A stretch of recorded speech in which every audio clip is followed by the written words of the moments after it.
Rutherford Issues with Bryan Barrett on FM 101.9 and AM 1450 Murfreesboro, FM 100.5 Smyrna. Listen and watch at WGNSradio.com. We're back here on Rutherford Issues, powered by Middle Tennessee Electric. And as we gather around the table this Thanksgiving, MTE wants to thank you, its members, for being the heart of our community. From the MTE family to yours, here's wishing you a wonderful and happy Thanksgiving.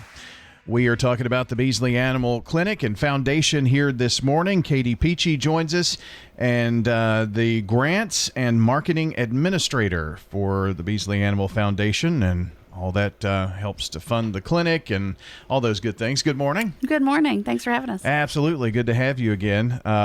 We were just chatting about a procedure that my little puppy's going to have to go through soon, and that's kind of what you all specialize in a way. Yes. So we want to spay and neuter all the cats and dogs that we can, and keep them healthy with preventatives and the services we provide through the Beesley Animal Clinic. But we specialize in those things. Like, it's going to be spay and neuter. We can do wellness checks and preventatives, heartworm tests, feline tests, but we don't see sick cats and dogs. We want everyone to have a full service vet, to have for things like that, or if they swallow something or break something, we can't see those situations. But the other stuff, that's what we are great at, and the costs are low because we focus on that.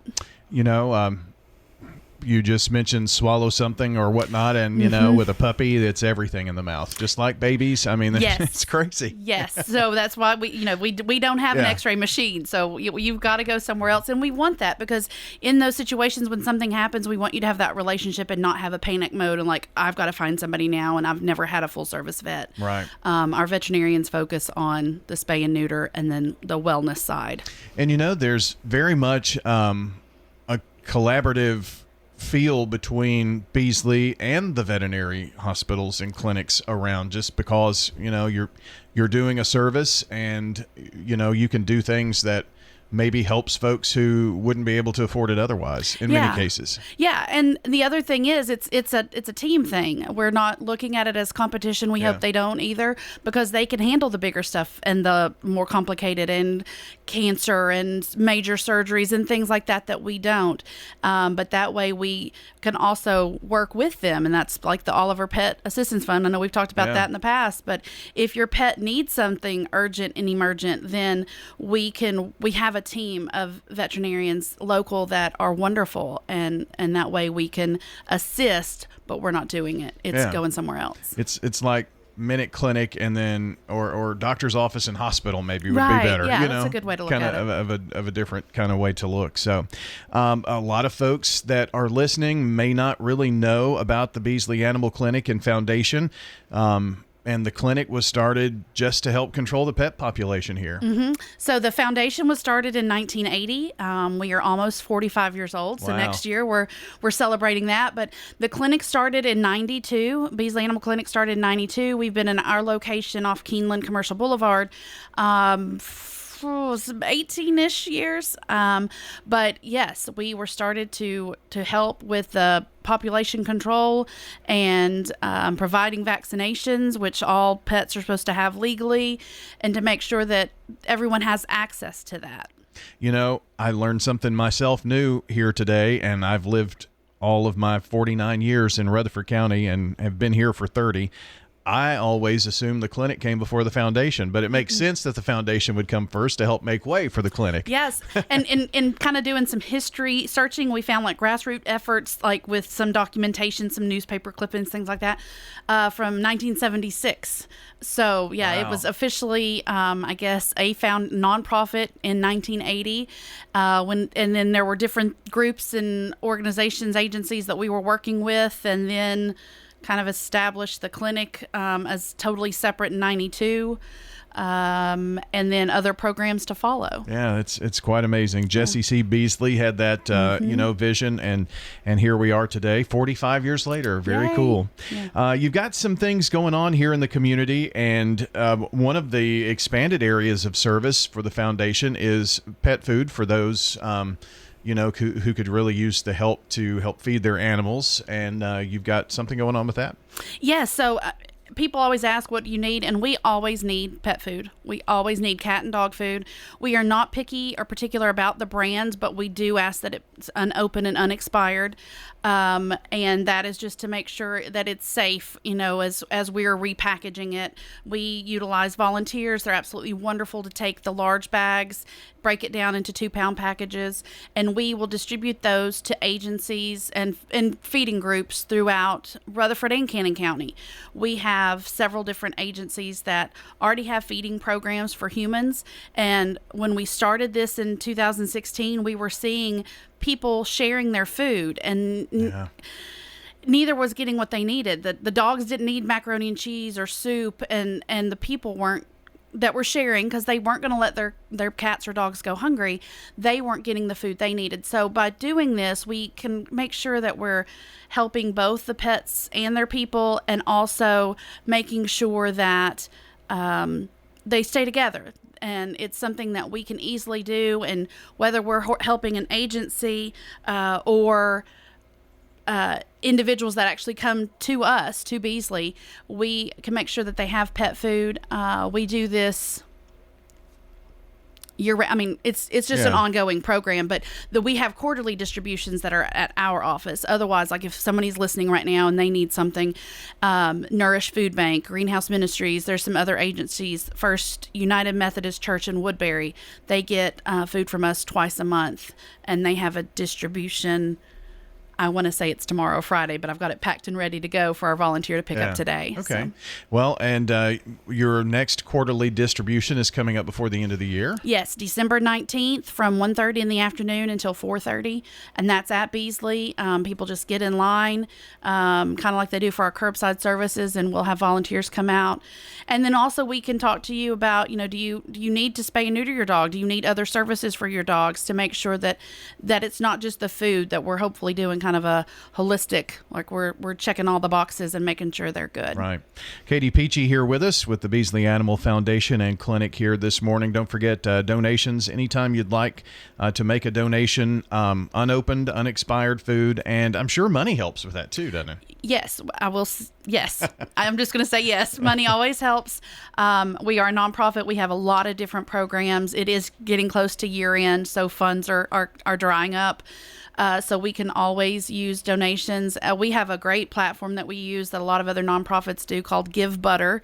And you can even go on and if you want to say, I want to give monthly, and you might forget, or you don't want to send in a check, you can do it all online, and you can make a $5 donation. You can earmark if you want it to go to help spay and neuter. You can say, I want this to go to pet food, or you can send in a check. We have lots of options, but if the recurring, that does help us know that, we're going to get a little something every month, and it truly adds up. And across the board for nonprofits, giving is down. It's tight for a lot of people, and we understand that.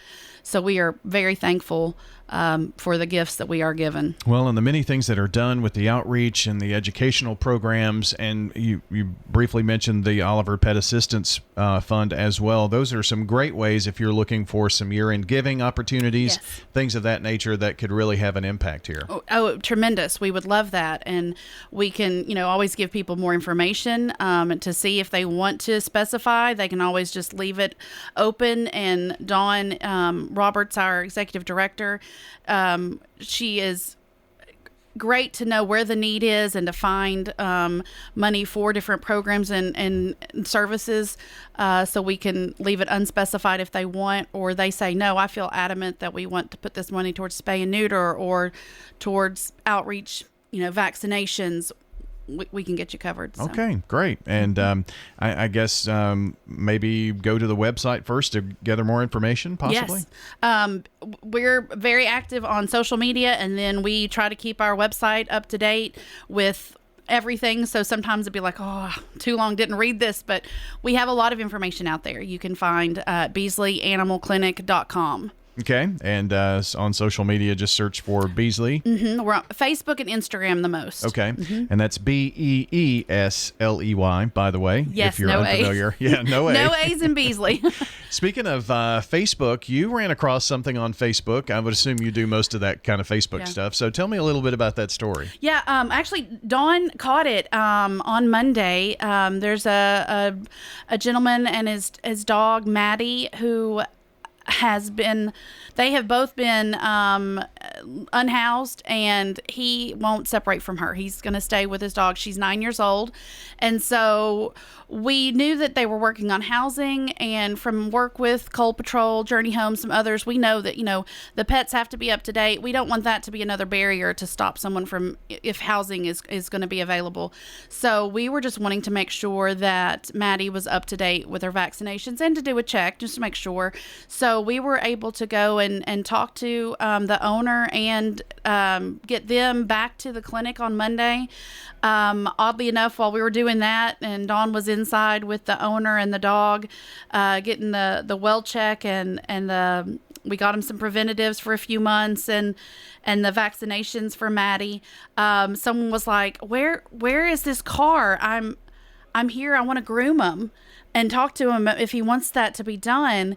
And I was on Facebook saying, "He's with us. Please don't leave. We're coming back."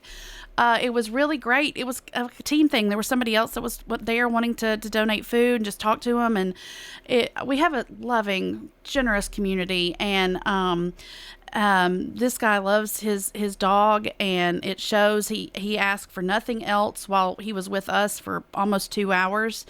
And when we left, he had an appointment for the next afternoon for Maddie to get groomed, and you can see the pictures on Facebook. I am going to shout out the name of the groomer.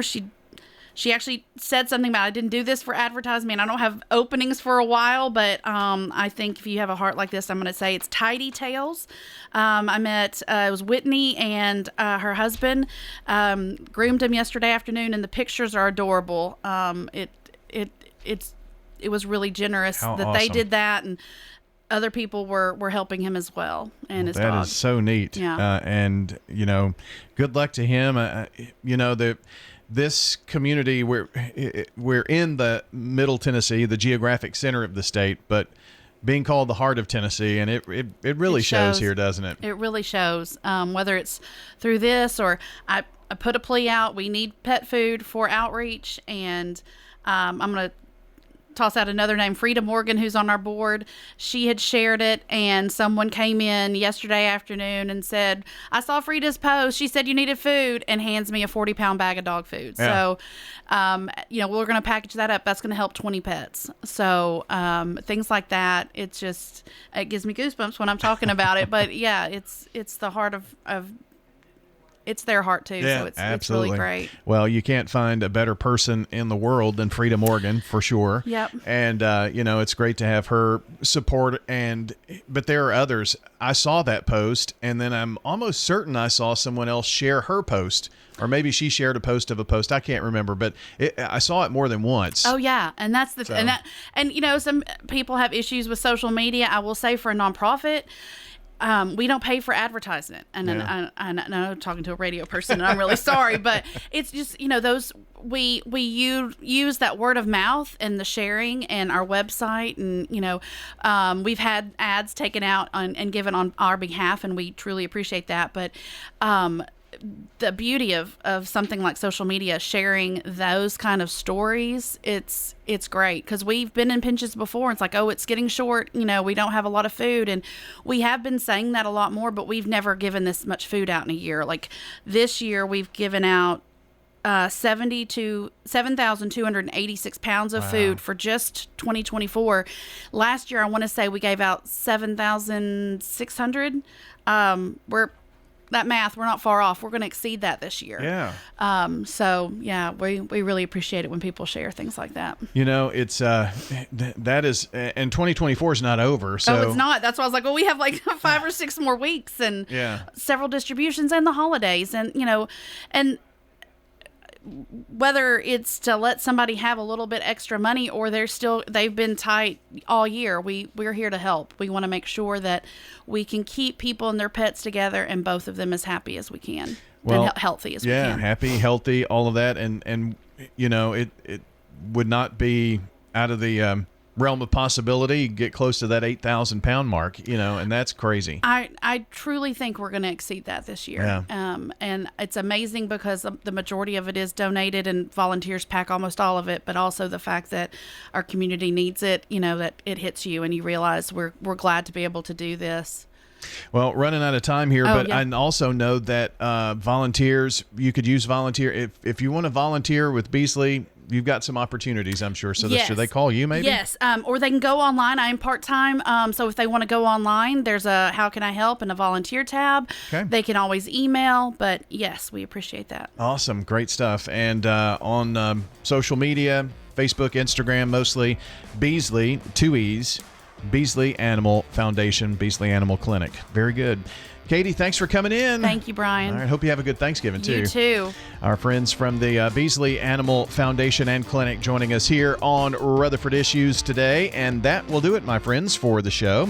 I want to thank you so much for being a part, and be sure to like, subscribe, turn on notifications on all of our social platforms so you'll know when we're live on Facebook, YouTube, and Twitch here on Big G TV, and always WGNSradio.com and over-the-air radio. Have a great one.